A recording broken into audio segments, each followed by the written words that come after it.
Today, me and Tuck are going to show you our clever ways to manipulate squash to force them to produce early, often, and non-stop. Let's go!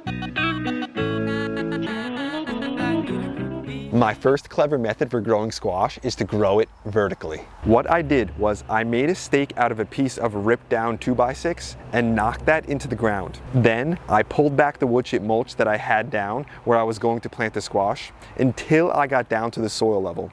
Then I dug a hole and mixed in a handful of my homemade soil, and I also mixed in some all-purpose fertilizer. This is important to do because squash plants are heavy feeders. Next, I took a young summer squash plant that I grew inside and transplanted it next to my stake. It's always a good idea to put the stake in before you plant your squash. If you put the stake in after, you could damage the roots of your plants. 6 days later, my squash plant was growing well and had adjusted to its new home. I went out and sprayed the squash plant with Surround Kaolin Clay. This is an organic clay powder that protects the squash plant from squash vine borers and cucumber beetles. I made sure to especially spray the stem to deter the squash vine borer. If you don't have Surround Kaolin Clay, you can use an insect netting when the plants are young. Put that over top of them, and then once you see the plants start to flower, remove that insect netting so that the bees can come in and pollinate your squash. 9 days after planting, the squash were growing beautifully and looking really healthy and getting ready to start heading into production. 2 weeks later, the squash plants really hit their stride and were already starting to produce. 3 days later, I looked over the plants and was happy with the health of them. And I could notice that they were really starting to vine out now, and the production was picking up. You can see the vines were getting a couple feet long at this point, so I wanted to begin tying them to the stake. I grabbed some paracord because it isn't too thin and won't cut into the stem of the plants. Then I lifted up the plant and tied the stem to the stake in multiple locations. This way, when the plant gets heavier from all the fruit, the weight can be more evenly distributed.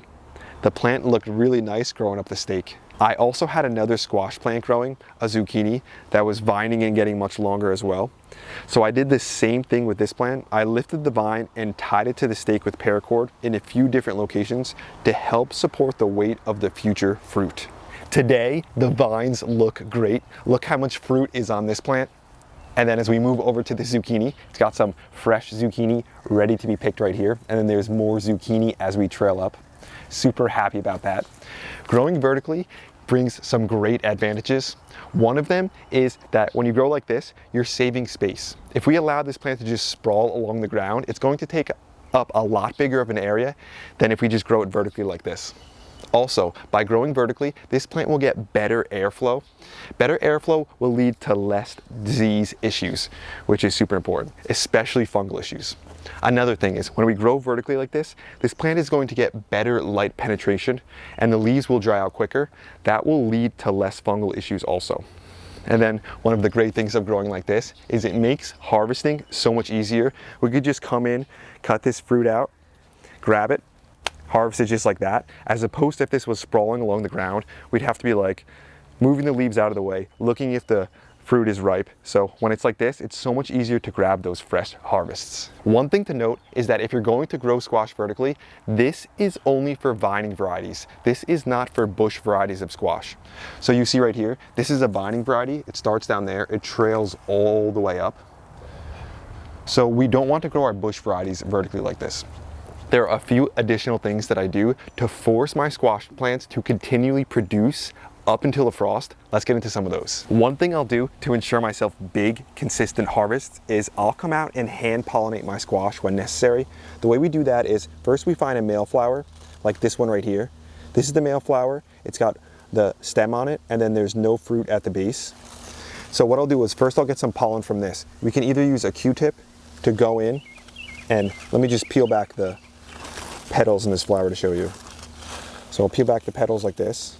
We could go in, take our Q-tip and rub it just like this to make sure we get some pollen.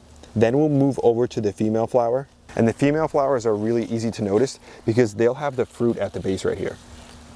So then we'll take the pollen from that male flower and we'll pollinate the female flower. We'll just use the Q-tip to pollinate it just like this. Another thing you could do is you could just pop this whole male flower off, just like this. Peel back the petals, and then just go around with this and just hand pollinate the female just like this. Just like that. If you have seen your squash plants or even your cucumber plants develop small fruit and then the fruit like turns yellow and then it dies before it gets larger, that's probably because it wasn't properly pollinated. If you have a number of cloudy days or even some rain and the bees aren't out, your plants won't get pollinated. That's when it's important to go out and hand pollinate your plants to ensure that all your fruit gets pollinated, that it all can mature and turn into delicious squash. You'll notice I don't grow all my squash vertically. Like this one right here is right at the end of a raised bed. I love growing squash and even some cucumbers like this. This way it's not taking up too much space in my raised bed. I'll plant it at the end. It only takes about 1 square foot. Then I'll allow it to grow off the side, vine down, and then spread along the walkway. This way I'm like converting some of the areas that I'm not growing things into a spot where it actually produces fruit for me, and I'm not wasting too much space in my raised bed. So it's kind of another one of my techniques to get more out of the space that we have. Right here I have a white scallop squash. You can see the plant is super healthy. It's just getting ready to start producing some squash. Let me show you what I do to force plants to continue to produce more and more squash up until a frost. You'll notice right here we have some squash that are getting larger. What we need to do when it comes to summer squash is stay on top of picking. You really can't pick them too early, but the best time to pick your summer squash is when those flowers start to kind of fall off. So this is a perfect size right here to grab this squash. And I can even get this one in the back right here. Let me grab this one. This is the Gelber Englisher custard squash, a variety I love so much, one of my all-time favorite varieties now. The reason we want to pick our squash early is because we want to trick the plant to continue to produce more flowers and more fruit. If we allow these squash to stay on the vine and over ripen, then what the plant will do will focus on the production of making these viable seeds so that they can create an offspring. But if we keep picking the fruit off when it comes to your summer squash, then the plant will want to keep flowering and keep producing more fruit so that I can have offspring in the future. So basically, you just need to stay on top of picking. When it comes to your summer squash, the more you pick, the more you get. It's important to note that this is only for summer squash. When it comes to your winter squash, you need to allow those to fully ripen on the vine before you pick them, because it's not like the summer squash are. When it comes to your winter squash though, it is a good idea about this time of year in midsummer to go around and start removing some of the new flowers that form on your vine, because your plant should already have a good amount of fruit on it. You don't want the plant to like overproduce and not have enough time to ripen the squash that are on that plant. So sometimes it's good to go out and remove some of those flowers just to make sure the ones that you do have will fully ripen before the frost. Tuck's out here, he's working hard. It's getting hot out here and it looks like he's looking for a snack. Let's go grab this guy some cucumbers. We've got so many cucumbers formed on the plant. This guy can have as many as he wants. Right, Tuck? Let's go grab some. This guy's always looking for another snack. He's always working hard. Make sure you spam some hearts down low if you love seeing the little boss in the videos. It's July, it's hot out here. This guy's got zero quit in him. That's why he's the leader. That's why he's the young king. That's why he's the boss, because he never quits. He's the inspiration for the garden, and we appreciate all the kind words that you always share with the little guy. We have a blast being out here, and it's just really fun to be able to do it with you guys and also do it with Tuck. Let's go back over to that squash vine now and get into one of the additional techniques I use. So when it comes to your plants, whenever you see any diseased or damaged leaves, you want to go out and remove them. Diseased leaves can spread that disease up and through the rest of the plant. So you always want to go out and remove those diseased, damaged leaves. A lot of times I'll go out and remove some of the leaves that look poor and are especially on the ground, like this one right here. And what I'll do before I even start pruning is I'll make sure I spray my pruners with some isopropyl alcohol. This will disinfect them so we're not spreading disease issues from one plant to the next. I'll come by and I'll prune this plant right down here and remove these diseased and damaged leaves. It's going to be important. Just like cucumbers, just like tomatoes, these are vines. So not only will they grow up a main stem, like you see right here, but they will also grow off side shoots. If you're growing these vertically, you might want to remove some of those side shoots if you have a plant that produces a lot of dominant side shoots. So you'll see here, this is the main stem growing up. And then if you notice right over here, this is a little side shoot that shot out and it's got leaves unfolding from it back here. So it's almost like the same thing as a sucker for a tomato plant. What I'll do is when the plant is relatively young, I'll remove some of those side shoots just like this, just to encourage the plant to grow up that single stem. As the plant gets bigger and bigger, say around 4 or 5 feet, what I'll do is I'll come by and I'll actually remove the growing tip from that main single stem. What that will do, it will encourage the side shoots to produce more. These will be productive, and it will kind of shift the plant from being a plant that grows up one single stem to have that single stem and then a bunch of stems and fruit growing off the side of it. This will just increase our overall production, and it will allow the plant to have a lot of fruit when it's already a big established plant. We don't want the plant to hold a lot of fruit when it's still a young plant, so we'll wait for it to get older, larger. This way it can produce a lot of fruit. Come down over here. One thing that I've made the mistake of when I tied this plant up is I accidentally cracked this. I waited a little too long to tie it up because it had some big fruit on it, like you see right down here. Look at the size of this piece of fruit. So when I tried to tie this up, the stem cracked right here. That's okay though, because if you notice, growing right off the side, this is another top. This is a side shoot that's going to grow into a top. So basically, if you do make a mistake when tying up your vines, that's okay. There will always be another top to replace it. There's another top right here growing too.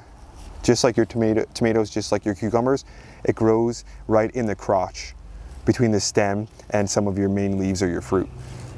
So basically, you can't really make any mistakes when it comes to growing vertically. That's why I think it's a great thing to try, especially because you can fit a lot more plants in a small amount of space. Maybe you're in a patio garden and you don't have enough space for your plants to just trellis all along the ground everywhere, but you could grow them vertically up a stake, make sure it's sturdy, and you'll be able to produce a lot of fruit. And it's really just a cool thing to look at when you can see a plant growing tall like that with the fruit hanging off the sides. I think it looks awesome. When it comes to your squash plants, the hardest and most challenging thing is usually dealing with some of the pests, the squash vine borer, the cucumber beetles, and the squash bugs. There are a few things you could do for that. The first thing you could do is, if your plants have already been attacked by the squash vine borer and it's in your stem eating away at your plant, you could go by further into the plant, further down the vine, and you could actually bury that. When you bury it, it will actually start to form roots because it's a vine. If you notice back here, just come right here, you notice these bumps? If you were to bury that, those bumps would turn into roots, and then your plant would root from there further past where the squash vine borer was causing the damage, basically negating the damage that the squash vine borer is doing. You could also go by and inject BTK into your stem. That will kill off the squash vine borer larvae. That's nothing that I've ever tried or had to do, but it's an option if you want. If you see some of the squash vine borers around your plants, or you see the squash bugs, you can also hit them with some sprays, even the cucumber beetles. The first one you can use, which is way less of a harsh spray, is use a neem oil. Just make sure it's a 100% pure neem oil that has the azadirachtin in it. The azadiract oil, that's what you really need for a good neem spray. Another thing you could use is, this is like way more harsh, this is the pyrethrin. I've never had to use this, but this will kill off a lot of those bugs. The only thing is it will also kill off your beneficials. So if you're going to use this, make sure that there are not any bees around. Also, what you can do is, if your plants are kind of too far gone, you should always have another round of squash planted, stagger planted ones, ready to replace these. What I like to do is, once my plants start to head into production, like you see here, I will start planting another round of squash in seed cells that can then be transplanted to replace one of these squash if it gets a lot of damage and I need to take it out. This way there's always another plant on deck, and you can continually make sure that you're getting fruit and harvests late into the season, because you may have a plant that produces 1 or 2 little harvests and then the bugs kill it off, and then you got that empty spot. Instead, have another plant ready to put in that spot. It'll make a massive difference, and it'll allow you to get consistent harvests super late into the season.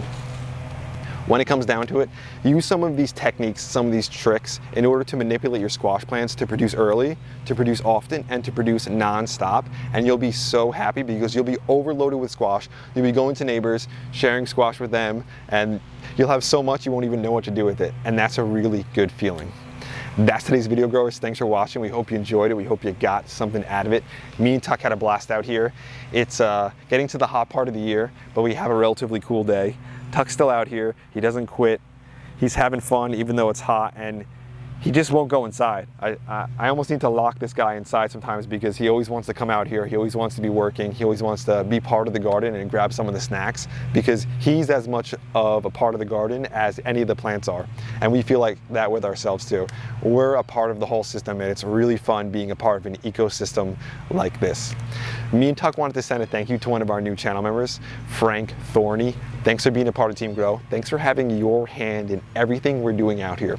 We thought it would be a good idea to shout you out as a member because some of these squash vines get really thorny along the edges. They're pretty spiky, pretty pointy, but it's a blast to grow squash plants, and growing them vertically, it's something I've only done the last couple of years, but it's a really cool way to do it. It makes harvesting so much easier. There's so many added benefits, so we suggest that you at least try growing them vertically. Even if you have a lot of success growing them on the ground and sprawling out, try to grow some vertical. It's a blast to do.